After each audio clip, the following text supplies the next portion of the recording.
అభివృద్ధి చెందుతుందో మన ఎంపీ మార్గాన్ని భర్తను చూస్తే ఈ రాజమండ్రిని చూస్తే అర్థమవుతుంది. తప్పకుండా శాసనసభ్యుడిగా పోటీ చేయి భరత్, నువ్వు గెలుస్తావు. తప్పకుండా మన ప్రభుత్వం వస్తుంది.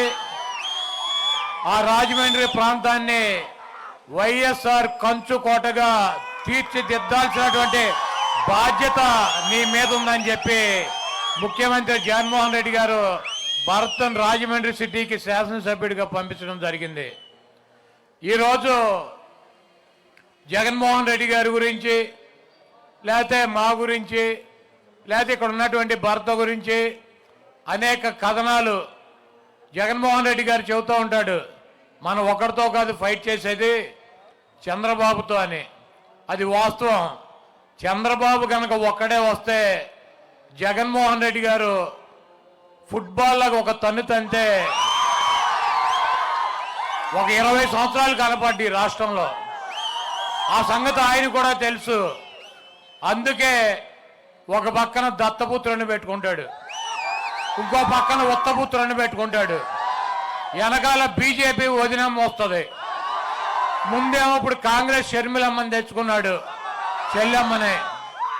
వీళ్ళందరూ కాక మళ్ళీ ఈనాడు డ్రామోజీరావు ఒకడు, ఆంధ్రజ్యోతి రాధాకృష్ణ, టీవీ5 బిఆర్ నాయుడు, ఆ మహా టీవీలో పౌడర్ డబ్బా ఒకడు.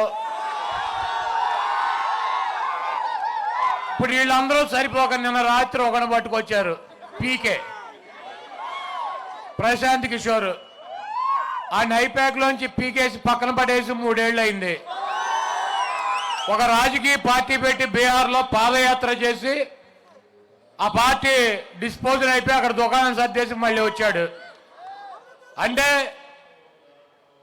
ఎవరన్నా కొద్దిగా ఏ పార్టీ గెలుస్తుందో ఆ పార్టీకి ఓటేద్దాం అని చెప్పి ఒక 2% 3% ఎవడన్నా ఆపోటి బలహీనలు ఆలోచిస్తూ ఉంటారు.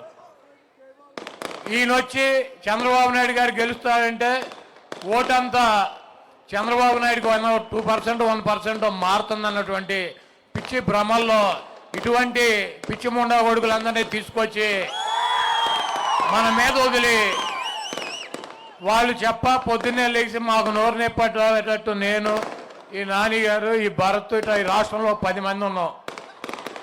తిట్లు తిని ఇదే కార్యక్రమం. అయినా కూడా మా ప్రాణం పోయిన జగన్మోహన్ రెడ్డి గారి కోసం, ఈ రాష్ట్ర భవిష్యత్తు కోసం మేము తప్పకుండా జగన్మోహన్ రెడ్డి గారి వెనకాల నిలబడతాం. ఎందుకంటే ఇప్పుడు పేర్నాని గారు చెప్పారు, ఒక పేదవాడు తన పిల్లల్ని ఉన్నతమైనటువంటి చదువులు చదివించుకోవాలని ఉంటుంది.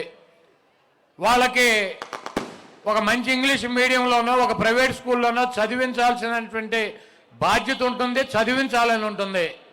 కానీ ఆర్థిక స్తోమత లేదు, చదివించుకున్నటువంటి పరిస్థితి లేదు.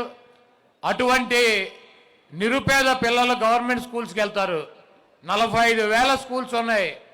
ఆ 45,000 స్కూల్స్లో కూడా నాడు నేడు కింద దాదాపు 18,000 కోట్ల రూపాయలు ఖర్చు పెట్టి ఆ స్కూల్స్ రూపురేఖలను మార్చినటువంటి వ్యక్తి జగన్మోహన్ రెడ్డి గారు.